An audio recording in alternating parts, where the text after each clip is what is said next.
তুমি বাংলাদেশ থেকে আমেরিকা চলে যাও, সিনারি দেখে 10টা মিনিট শান্তি পাবা। কক্সবাজারে গিয়ে ঢেউয়ের মধ্যে গেলে কিছুক্ষণ তুমি আনন্দ করবা, 10 দিন পরে সেই কক্সবাজার তোমার কাছে বোরিং লাগা শুরু হয়ে যাবে, সে সিডনি তোমার কাছে বোরিং লাগা শুরু হয়ে যাবে, মালদ্বীপ তোমার কাছে বোরিং লাগা শুরু হয়ে যাবে। কারণ বারবার দেখতে একটা জিনিস ভালো লাগে না। এই শান্তি তুমি কোথাও পাবা না যেটা তুমি খুঁজছো। বান্দা বলে, মওলা দাও না, কোথায় পাবো? রব বলে যে একটা শর্ত পূরণ করো, তোমাকে আমি সেই শান্তি দান করব। সুবহানাল্লাহ।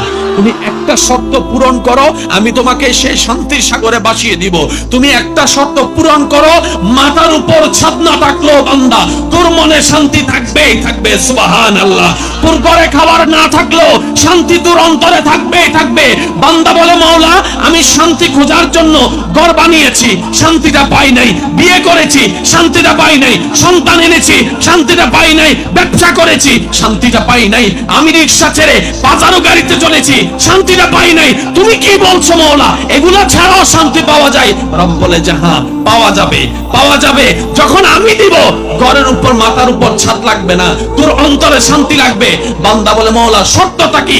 রব বলে, হুয়াল্লাযী আনজালাস সাকিনাতা ফি কুলুবিল মুমিনিন। বান্দারে তুই মনে ভিতরে বাহিরে মুমিন হয়ে যা, আমি আল্লাহ শান্তি নাজিল করে দিব। সুবহানাল্লাহ।